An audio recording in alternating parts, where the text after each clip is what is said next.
Good morning. It is Thursday, November 11th already, 2021. Happy Veterans Day. Welcome to episode 6. This is part 2 of Body Talk. And I am Emily Bigelow, creator of the Satisfied Working Mother Method. This is the Unpolished Supermom. This is real talk about real life with real solutions for real busy moms. Today, we are diving into the body and the communication of the body. This is part of the Satisfied Working Mother Method, and it's under the pillar Mastering the Cult of Perfection. I call it cult because as a society, we're programmed to think a certain way, act a certain way, things are perfect in a certain way. Oh my goodness. Hi, Carol. I see you. Good morning. Gotta pop in. Hopefully you're going to have a beautiful day where you are. And so just to all of you popping in whenever you are, recorded or live, I figured out a way to be able to see what's happening in the comment wise. And so that's super great to be able to watch the live thread. Technology, right? So my intention for today is to help you understand what a powerful creative being that you are, and understanding the correlation of the emotions in the body and then the ramifications or the effects, sometimes the causes, we're going to call it in the form of discomfort or dis-ease in the body.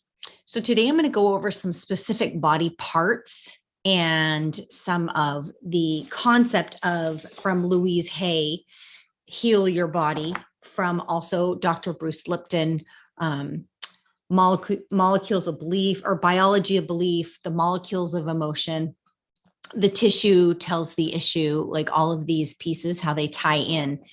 And I was thinking about this conversation, and it can be, so in Louise Hay, in her book, at the bottom, it says the mental causes for physical illness and the metaphysical way to overcome them. And that metaphysical way is the mind, is that body-mind connection. And the reason why I was feeling like this conversation is hard is because it may feel metaphysical or woo-woo or out there to some, but the truth is that we're even told, as a man thinketh in his heart, so is he.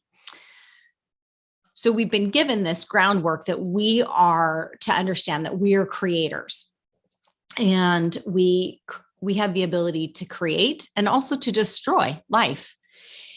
And sometimes in the sense of dis-ease, we do that with inside of ourselves or to ourselves. And so today I want to make that correlation, because my intent is to help you understand how powerful you are, how amazing you are, and the ability that you have to create a phenomenal life for yourself, and thereby also a life for your family, for your kids, for your grandchildren, for generations to come.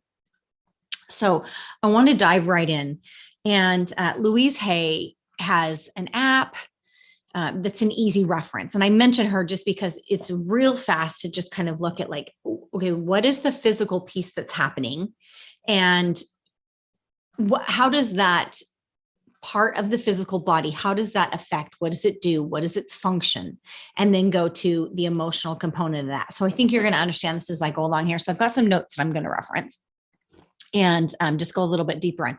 So I'm just going to kind of, I have a graphic that I could show you, but I don't know that that's going to do as much good as we'll just go through some of this. So I'm going to start with the spine, the back. I'm going to work my way down, kind of down the body. I want you to think of some of the sayings that we have as a society, right? I was so mad I couldn't see straight. Oftentimes we reference how such and such is just, it's making me sick, right?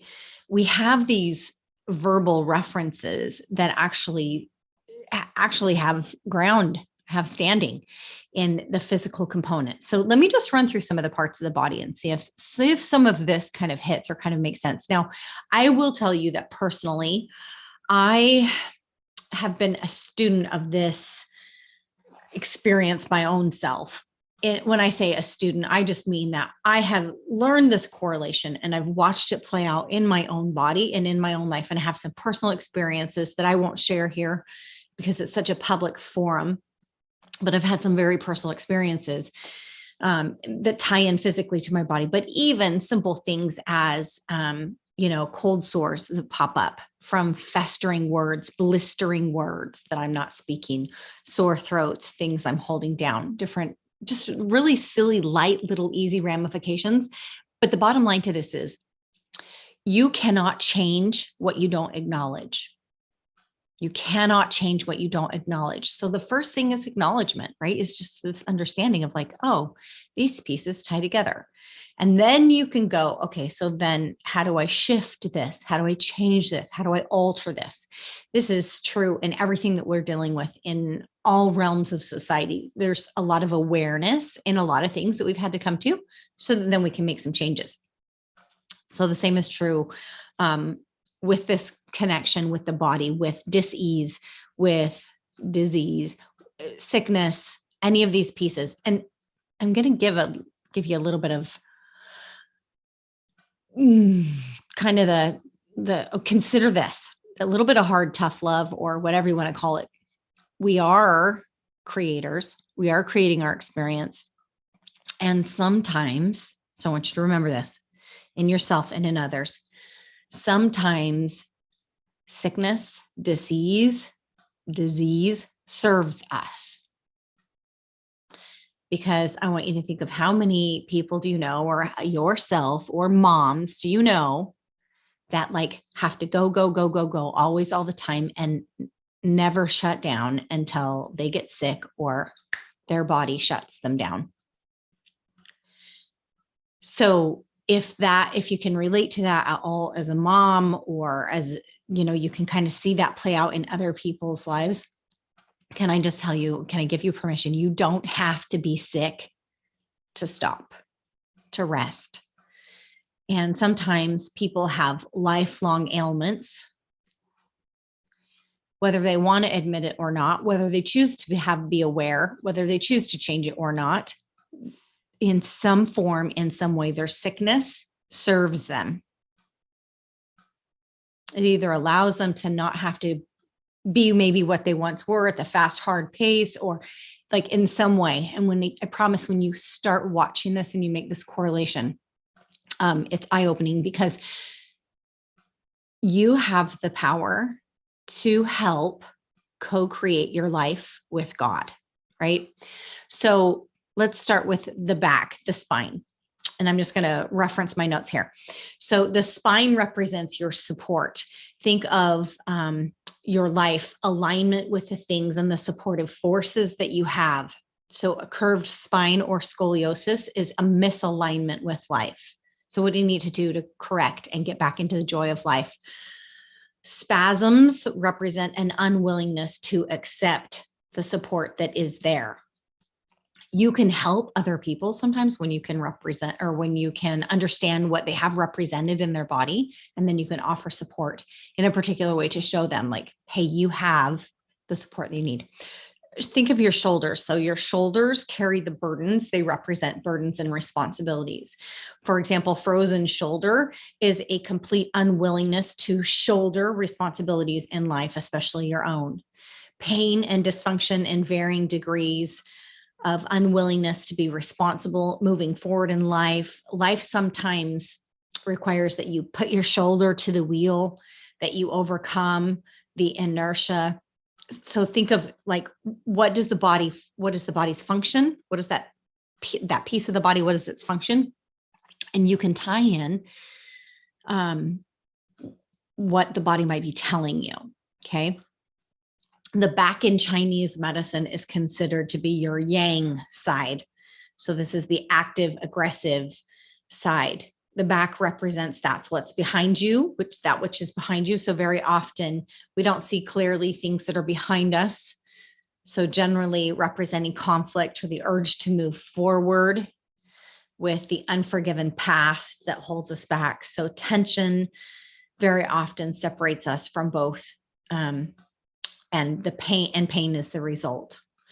So think of the back in general as support. The midsection of the back, you can think of that between the link between the shoulders and the lower back, it can be a weak link. Sometimes our shoulders will be willing to take the responsibility of life, and some we've gathered around us some financial and some emotional support that we need, which is our lower back. Can sometimes think of the saying, it snuck up and stabbed me in the back. So the back is a blind spot. Not only can we not see it, but it's also very difficult to reach, right? The mid back represents guilt and being stuck in the past.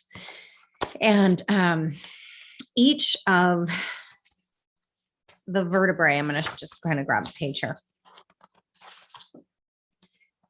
Each of the vertebrae are connected to areas in the body, nerve endings within the body, and then they have an effect. So this is kind of a visual breakdown in the book from Louise Hay about the different areas. Okay, so say for example, your T11 is your kidneys and your uterus. So some of the effects are skin conditions. Think of your filtering organs and how those affect your skin. Skin conditions such as acne, pimples, eczema, or boils. But anyway, in the book, you get a complete breakdown rather than just this little. And the lower back represents your financial support, your emotional support, family, friends. The kidneys are located in this area. So kidney dysfunction.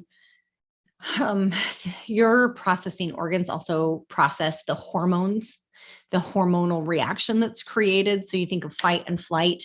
You have an adrenaline pump that runs through your body. Your body has to bring that back down. Your filtering organs are in charge of that. And so that would be your liver and your kidney helping with the fear, the fight, the flight, the phobias, those kind of things. A sore back may indicate that you've taken on more than you think that you can handle. So in just kind of in general, the low back generally refers to a lack of trust, protection, support. Okay, so moving on down to the legs, your hips. Think about your hips and what they do. They represent forward movement in life. So pain in the hip is the sign of being stuck. Your hips are getting stuck. You're unable to make a decision, to see clearly what's needed to be done next. The process of walking requires that we thrust the hip forward and the leg follows. And we are trusting that our legs are going to continue this process. Otherwise, we're literally initiating a fall to the ground. So hip problems represent a fear of going forward with major decisions and the next step in life being important. Pain or discomfort arises to kind of slow you down or to make you stop and look around, kind of buy a map, ask for directions. So think of your hips in that forward motion. Your upper thighs are the link between the hip and the knee. Okay, so the knees being representing pride, which we'll get to those in just a second. But very often when we have made a decision to take the next step, it's pride that gets in the way, right? What if I look stupid? What if it's not right? What if it doesn't work out? Our knees kind of lock up or they turn to jelly and we're prevented from moving forward. So the pain that begins in the hip shoots down the thigh, the sciatic nerve, and is the separation between our desire and our decision to move forward and the fear of failing or falling flat, right? So the knees. Okay, so the knees represent pride. In spiritual practice, think of how you kneel to pray or suggest that you bend, bow a knee or take a knee or whatever, right? Before you can rise up, right? So pride or ego keeps us from surrendering. And every time that we move forward in life or we approach a change, we approach the unknown. And when we may feel vulnerable or we may feel unsure, we may stand still, stiff-kneed, resistant to the winds of change. And knees can also represent humility, which is the wisdom to yield in the face of change. So think of the knees on some of those cases. So the shins, been kicked in the shins before? Youch. The shin represents another weak link, although the shins are mostly bone, the hardest substance in the body. The shins are actually quite sensitive and brittle. So a slight whack on the shins and it can weaken the entire body and stop it cold, right? You ever whack your shin and you're just like, that's it. It does, it stops you cold. So when we have organized ourselves to move forward and to take that next step towards the goal that we have set, and we're in the process of taking it, something comes along and sends you tumbling. Like you trip over something, you didn't see it, even though it was like right there in front of you. In the ancient times, the shin pads that warriors wore were called greaves. Very often, what trips us up is something, the loss that we haven't maybe properly grieved. So we're getting tripped up on something. Moving forward means something gets left behind. I'm going to say that again. Moving forward always means that something gets left behind. And that can be quite an emotional process sometimes because we want to stay with what's comfortable or what's known. And even if it wasn't the best, right? We're in this process of doing this as a society and moving forward, but something has to get left behind. We're going to move forward in some of our medical, our educational, our financial, our government processes, but something has to get left behind. And we're scared to do that sometimes because it's the unknown. We know this, we don't know this. Moving forward is often marked by a jumble of emotional responses that have to be sorted out, especially if we are resisting it. Carol said, very interesting. Yes. Which is why some people want to hang on to something that's known, right? And not get tripped up on. Okay. So then you have the ankles and getting close to the feet in reflexology, and the different masculine and feminine is represented within the ankles, the feminine on the inside, the masculine on the outside. And you can think of our body parts for females are on the inside and for males on the outside. And so oftentimes we can apply medicinal remedies to those pieces of the body, including the feet as well. But the ankles represent flexibility, right? It's important that as you navigate the twists and the turns of life, if you have stiff or painful ankles, that means that change is difficult for you. Maybe you're the one who kind of digs your heels in to resist moving forward. The more life forces change upon you, the deeper in you dig your heels for some people, right? Some people are going to embrace change and all the things.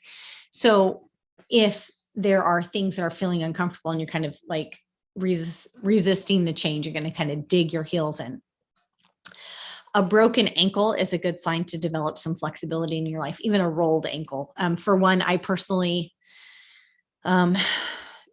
weak, I'm going to call them weak ankles, but there's also other things that can kind of correlate with that. But you can look back at specific times where like you've rolled your ankle and it's almost worse than a break. And what's going on in life? Where am I digging my heels in? What am I not being flexible with? So then on to the feet and reflexology and the opportunity to, like, our feet are our connection with Mother Earth, right? The earth is where we literally glean everything that we need. Every single thing that we need to exist as human beings is on this earth. Nothing, we're not trucking in resources from other planets. It's all here. And so oftentimes now we have something always between us and the layer of the earth, whether it's the sole of a shoe or it's a blanket sitting on the grass, or there's always usually a layer between us and the earth. And we can actually, studies have shown we can reduce inflammation within the body just 20 minutes being grounded to the earth, like sitting on the earth, feet on the earth, whatever.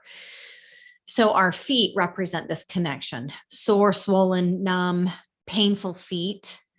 A lot of times, neuropathy, some of those other things represent the state of our relation with our mother. Mother Earth, and is the base of all of our energies. It's where we get all of our energy from. You get, where's your replenishment of energy from? It's from the food that you eat.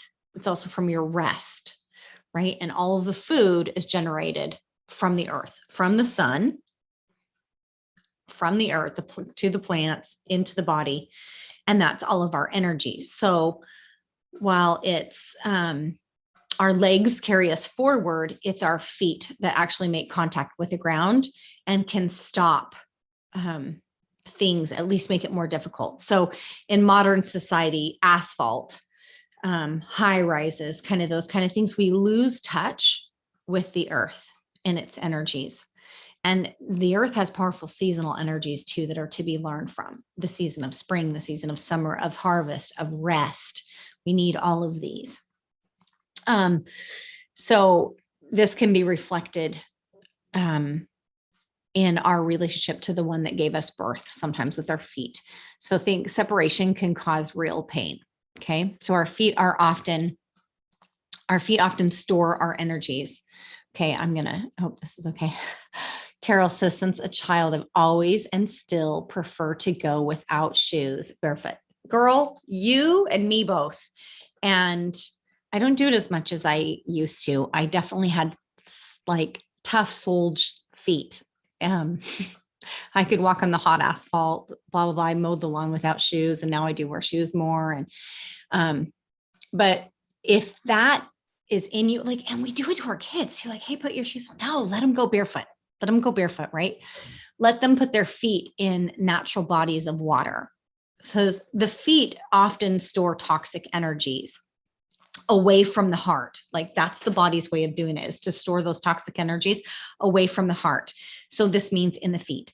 And often the issues go all the way back to childhood, lacking the tools that we, in the effectiveness to release grief or resentment, the body stores it. Okay. Kind of like fat. You've seen people do these foot soaks and the water turns gray. Over time, more and more toxic energies are stored and they fill up the receptacle in many places. An entire leg can be involved and waste starts leaking back into the system. So this can be really serious, like amputations, blood disorders, and even death. Thinking of neuropathy, right? The blood gets stuck. It struggles to protect the heart. That's the goal, right? Everything is moved away from the heart. I can still see your comments, Carol. She said, me too. Yeah. Okay. So the throat represents our will and our ability to communicate with others and ourselves. So sore throats or lumps in the throat, tumors represent difficulty in saying what we want to say. I can personally relate to that. And I can look in a situation and go, oh, what is it that I'm not wanting to communicate? And then I can communicate it and we can work things out and me and the body can get better, right? So when we are blocking our free expression of emotions and our identities, which we have this really interesting situation in society now where it's not just censorship, we're self-censoring. We don't know who to talk to about what. We're not really sure who's safe, or they're safe at a certain level, but are they okay, safe with this level? Or can we talk about this? And so we're really understanding this a little bit differently, this expression of our identity. So we're locking in some of that with the throat. So the emotions are designed to be expressed, processed, as we talked about in some of these other cases. So even the ones that we judge to be negative, especially the ones that we judge to be negative and positive, they need to be processed. So the throat is an avenue of expression and creativity. So problems indicate an inability to speak up for oneself, swallowed anger, stifled creativity, refusal to change. The thyroid also, problems indicate difficulty in analyzing, digesting, and assimilating communication between the head and the heart. So something to think about there. What needs to be communicated? The chest or the breasts represent the feminine principle of nurturing and nourishing the connection with the breath of life as through the lungs. So breast problems represent denial of the mother feminine principle to nourish and to be nourished, to nourish self and to nourish others. So the breasts represent mothering and nurturing. Cysts, lumps can also represent over mothering. And then lastly, the stomach. So think of the stomach. It represents digestion. And I know we didn't cover all of the body parts, okay? But Enough. We covered enough. The stomach represents digestion, not only of food and physical nutrients, but of we digest new ideas, new ways of doing things, accepting change that may need to be. Think of when you receive information in, you have to assimilate it or you have to digest it. It gives you, you got to marinate with it a little bit. You have to kind of digest it. And then you can make some decisions or move on with some processes. So the stomach is nothing more than a big flexible bag of muscle whose job it is to like literally ripen and rot everything that's put into it, to break it down and put it into a form that the body can deal with it. And it does it by adding acid, hormones, enzymes, and bile, and then it reduces it into kind of a slushy. It's got to kind of swish back and forth, making this big mess until it's like all liquefied and it can pass through down to the small intestine where it's actually absorbed and the nutrients take place. And I think it's interesting that we talk about following the gut and what does the gut say and all of these things where things are absorbed, where things are actually processed. So metaphysically, when we come on a new idea or a new way of doing things, the process is kind of similar. First, we got to kind of swallow the idea, either whole or we got to kind of bite-sized morsels.